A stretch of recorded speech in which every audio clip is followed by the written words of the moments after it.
제27장. 모세와 이스라엘 장로들이 백성에게 명령하여 이르되, 내가 오늘 너희에게 명령하는 이 명령을 너희는 다 지킬지니라.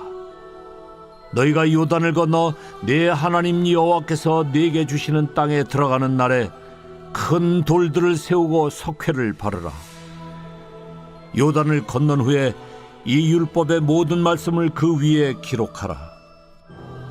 그리하면 네 하나님 여호와께서 네게 주시는 땅, 곧 젖과 꿀이 흐르는 땅에 네가 들어가기를 네 조상들의 하나님 여호와께서 네게 말씀하신 대로 하리라.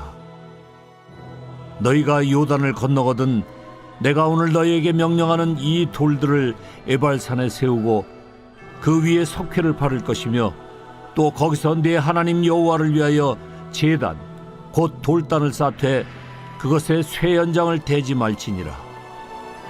너는 다듬지 않은 돌로 네 하나님 여호와의 제단을 쌓고 그 위에 네 하나님 여호와께 번제를 드릴 것이며, 또 화목제를 드리고 거기에서 먹으며 네 하나님 여호와 앞에서 즐거워하라. 너는 이 율법의 모든 말씀을 그 돌들 위에 분명하고 정확하게 기록할지니라. 모세와 레위 제사장들이 온 이스라엘에게 말하여 이르되, 이스라엘아, 잠잠하여 들으라. 오늘 내가 내 하나님 여호와의 백성이 되었으니 그런즉 내 하나님 여호와의 말씀을 청종하여 내가 오늘 내게 명령하는 그 명령과 규례를 행할지니라. 모세가 그날 백성에게 명령하여 이르되, 너희가 요단을 건넌 후에 시므온과 레위와 유다와 이사갈과 요셉과 베냐민은 백성을 축복하기 위하여 그리심산에 서고, 루벤과 갓과 아셀과 수불론과 단과 납달리는 저주하기 위하여 에발산에 서고, 레위 사람은 큰 소리로 이스라엘 모든 사람에게 말하여 이르기를, 장색의 손으로 조각하였거나 부어 만든 우상은 여호와께 가증하니 그것을 만들어 은밀히 세우는 자는 저주를 받을 것이라 할 것이요, 모든 백성은 응답하여 말하되 아멘 할지니라. 그의 부모를 경홀히 여기는 자는 저주를 받을 것이라 할 것이요, 모든 백성은 아멘 할지니라. 그의 이웃의 경계표를 옮기는 자는 저주를 받을 것이라 할 것이요, 모든 백성은 아멘 할지니라. 맹인에게 길을 잃게 하는 자는 저주를 받을 것이라 할 것이요, 모든 백성은 아멘 할지니라. 객이나 고아나 과부의 송사를 억울하게 하는 자는 저주를 받을 것이라 할 것이요, 모든 백성은 아멘 할지니라. 그의 아버지의 아내와 동침하는 자는 그의 아버지의 하체를 드러냈으니 저주를 받을 것이라 할 것이요, 모든 백성은 아멘 할지니라. 짐승과 교합하는 모든 자는 저주를 받을 것이라 할 것이요, 모든 백성은 아멘 할지니라. 그의 자매 곧 그의 아버지의 딸이나 어머니의 딸과 동침하는 자는 저주를 받을 것이라 할 것이요, 모든 백성은 아멘 할지니라. 장모와 동침하는 자는 저주를 받을 것이라 할 것이요, 모든 백성은 아멘 할지니라. 그의 이웃을 암살하는 자는 저주를 받을 것이라 할 것이요, 모든 백성은 아멘 할지니라. 무죄한 자를 죽이려고 뇌물을 받는 자는 저주를 받을 것이라 할 것이요, 모든 백성은 아멘 할지니라. 이 율법의 말씀을 실행하지 아니하는 자는 저주를 받을 것이라 할 것이요, 모든 백성은 아멘 할지니라. 신명기 26장까지 하나님은 모세를 통해 이스라엘 백성들에게 하나님의 백성된 자들의 삶은 어떠해야 하는지 규례와 명령과 법도를 통해 알려주셨습니다.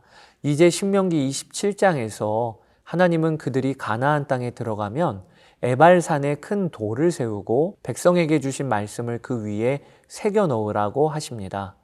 너희가 요단을 건너 내 하나님 여호와께서 내게 주시는 땅에 들어가는 날에 큰 돌들을 세우고 석회를 바르라. 요단을 건넌 후에 이 율법의 모든 말씀을 그 위에 기록하라.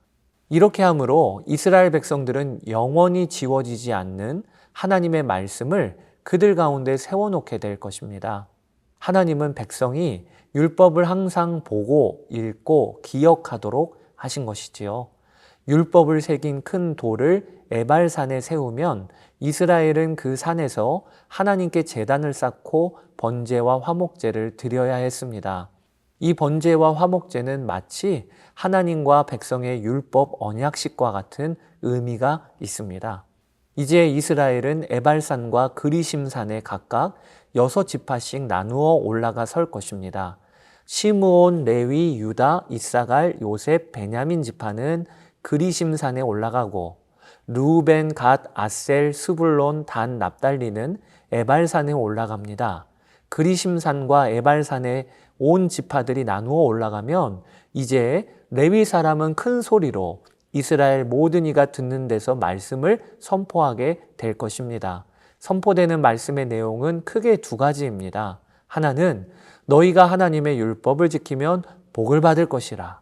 그리고 둘째는 율법을 어기면 저주를 받을 것이다. 이스라엘 백성들은 선포되는 말씀에 하나하나 아멘으로 응답해야 했습니다. 신명기 27장에서 선포되는 저주의 내용은 다음과 같습니다. 우상을 만들어 은밀히 세우는 자는 저주를 받을 것이라. 2. 그의 부모를 경홀히 여기는 자는 저주를 받을 것이라. 3. 그의 이웃의 경계표를 옮기는 자는 저주를 받을 것이라. 4. 맹인에게 길을 잃게 하는 자는 저주를 받을 것이라. 5. 나그네나 고아나 과부의 송사를 억울하게 하는 자는 저주를 받을 것이라. 등등 이상으로 12가지의 저주가 선포됩니다. 이스라엘 백성들은 각각의 선포에 아멘 하며 응답해야 했습니다. 사랑하는 여러분, 오늘 말씀을 통해 우리는 한 가지 사실을 알게 됩니다. 그것은 하나님의 말씀은 그 말씀을 듣고 아느냐 모르느냐의 문제가 아니라 그 말씀을 행하느냐 아니냐의 문제이고, 우리가 말씀을 듣고 어떻게 행하느냐에 따라 우리 삶이 복된 삶인지 아니면 저주받을 삶인지가 갈라진다는 사실입니다.